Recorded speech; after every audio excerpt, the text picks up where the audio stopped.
Hello and welcome back to Code Companion. In this tutorial, we're going to be building off of the previous tutorial where we prompted the user for input, took that input and wrote it to the DOM. But in this tutorial, we're going to be updating that prompt to a more familiar web UI, which are forms. From here on, we're going to be continually adding more features to this application with the hopes of eventually building a full-blown Pokédex with the ability to grab images of the Pokemon and add them to the DOM as we did with the text in the previous tutorial. So let's get started. All right, so I've opened up the directory that we're going to be using for this tutorial. I'm skipping over creating this directory, creating the files, because we've walked through this a few times by now, and I think you could probably figure it out by now. But just in case, in the tutorial, I have all of the steps listed here. So in Visual Studio Code, I have the index.html and the main.js file, and if you want to split these within your editor, you can do command / and then you'll have both files in two separate columns. And I think you can also do view editor layout and then choose whichever layout you want there. So what I'm going to do is close that with command B, and then I'm just going to increase the font size a little bit here.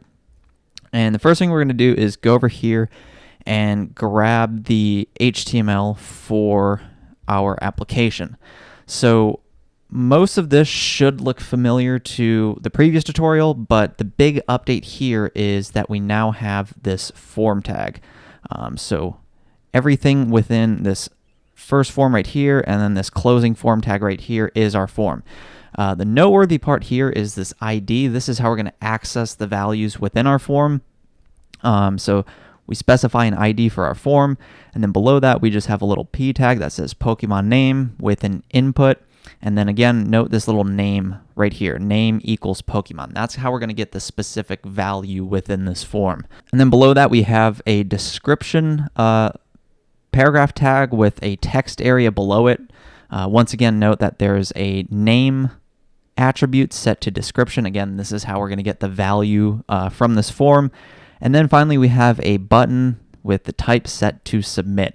And outside of the form below this, we have a little header with Pokemon, and then our unordered list, which is where we're going to actually write all of the Pokemon names and the descriptions that the user enters. This is where we're going to populate that list. So at this point, we can go to Chrome, and if you open up the index.html file, you'll see the Pokemon name input right here, the description, and then our add to Pokédex button.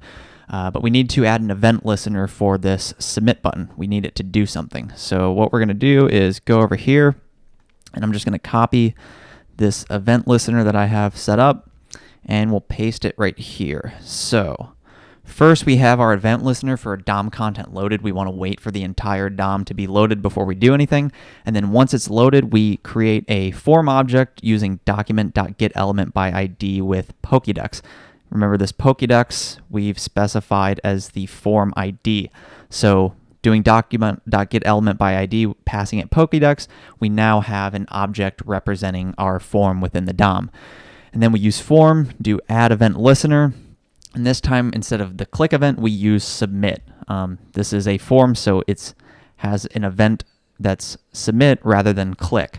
So we use the submit event, and then within that function, once that event is fired, we're going to call our add to Pokédex function, which we've defined up here, and we pass it event. An event is just an object that's a part of the event listener that says, all right, whenever this event is fired, here's this event object with a bunch of properties about the event that has been triggered. So we call the add to Pokédex function right here, pass it event, and then within our add to Pokédex function, the first thing we do is call event.preventDefault.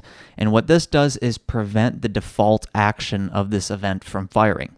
And in this case, it's trying to make a request to a backend. It's trying to do a form submission, make a request to some server, some API somewhere. But since we're doing everything client side, we want to stop that default behavior from happening. So we do event.preventDefault, and that prevents that from happening, and then we can just continue on with the behavior that we want to write, which as of right now is just console.logging this event, but we're going to add a little bit more here in just a minute. So I'm going to save this, go back to Chrome, and then refresh this page just to make sure we get our changes. and also open up developer tools so that we can see our console since we're logging out that event object.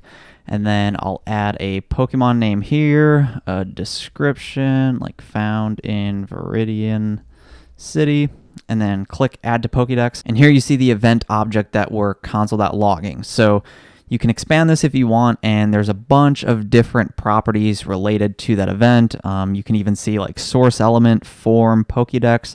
So you can even see that it's about a specific form that caused the event to occur.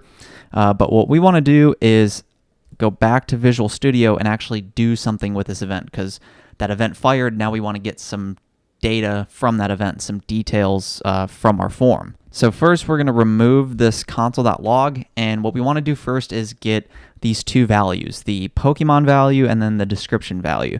So I'm going to declare a variable here. We'll just say name, and then we're going to do event.target, which is the actual handle on the form itself.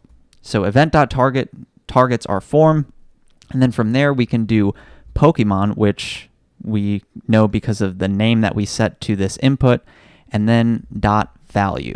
So event.target targets the form, and then we do Pokemon to access that specific input within our form, and then .value gets the value within the input.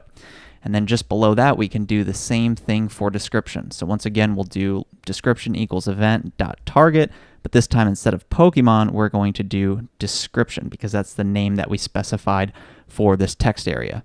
So we'll do description, and then value. And then below this, we're just going to log out these two values to make sure that we're actually getting those values and they're actually being assigned to our variables correctly. So we'll do name is name like that, and then I'll do description is description. So save that. We'll go back to Chrome, refresh this, and then once again add some values here. Click add to Pokédex, and there you see name is Caterpie and description is found in Viridian City. So now we're actually getting the values from our form using our event listener, and we're getting these values using that event object that we passed to our function once the event has fired. All right, so now that we know we're getting the name and description, we can essentially go back to the previous tutorial and create a new list element and write these values to the DOM. So I'm going to delete these two console.log statements, and then below this, I'm going to do let list item equals document.create element to create a new list element that we're going to add to the unordered list. And then we need to get a handle on that unordered list that we're going to add this list item to. So we'll do let list equals document.getElement by ID, and we're going to pass that Pokemon dash list like that. Remember, Pokemon list right here is specified in our HTML using that ID. That ID equals Pokemon list. So now list is a handle on that unordered list right there. So we now have our new list element. We now have an object representing the unordered list in our HTML.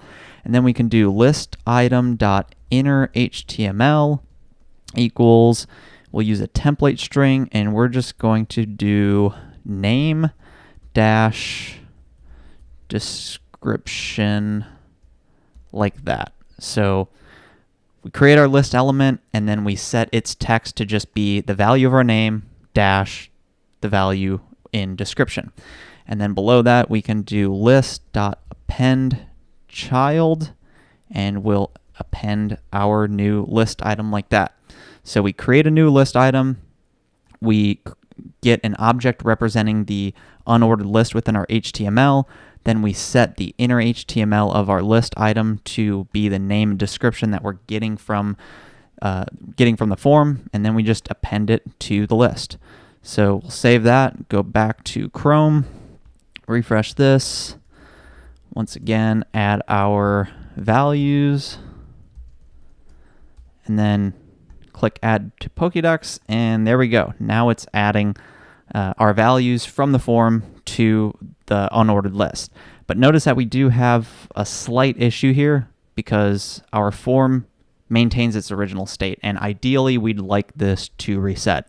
So let's fix that. So to reset our form, we're going to declare another function, and we'll just call this function clear form. And all we're going to do is do document.getElement by ID. We're going to pass it the ID of our form. So we'll do Pokédex, whoops, like that.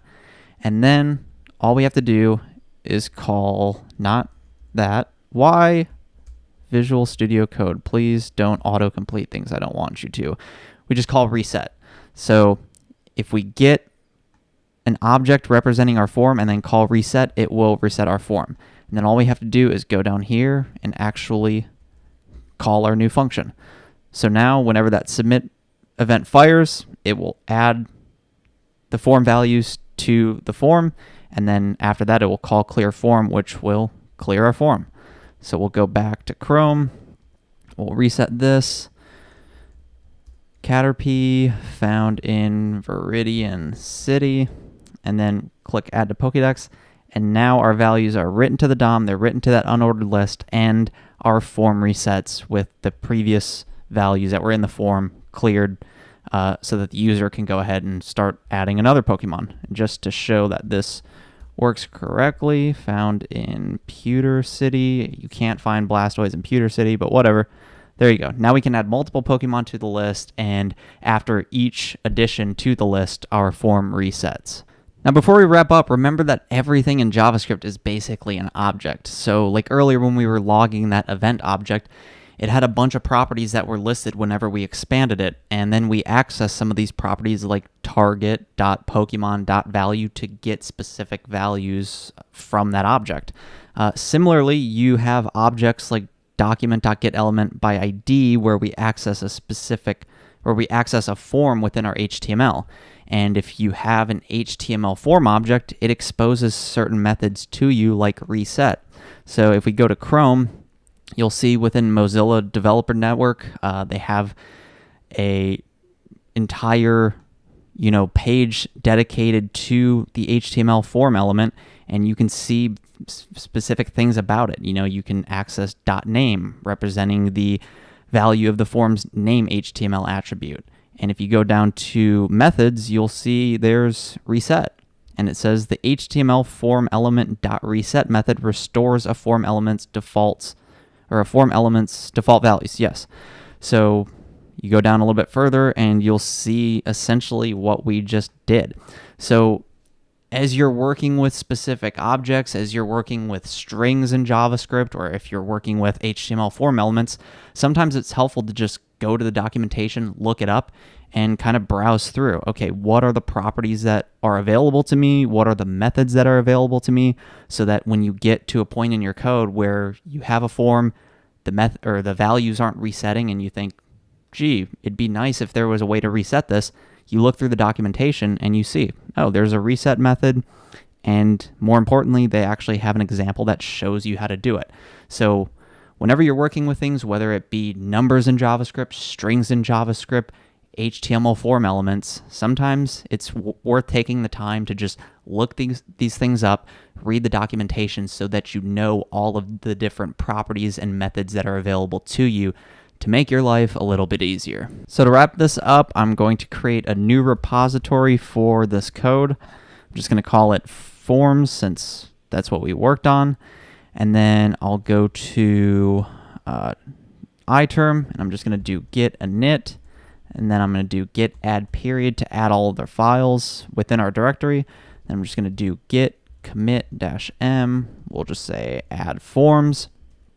And then in Chrome, I'm going to copy this to link our directory to GitHub, and then I can just do git push origin master. So I'll add my credentials.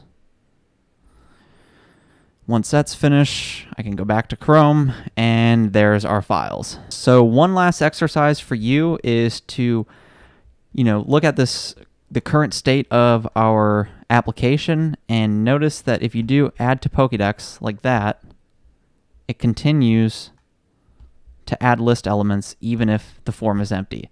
So your challenge is to see if you can prevent that from happening. See if you can prevent list items from being added to this list unless there are values, entered into the Pokemon name input and the description text area. I hope you found this tutorial to be valuable. If you did, please leave a like on the video, and if you want to stay up to date on future tutorials, just click the subscribe button. And if you have any questions or feedback, feel free to leave a comment below. I reply to all of your questions. Thanks for watching.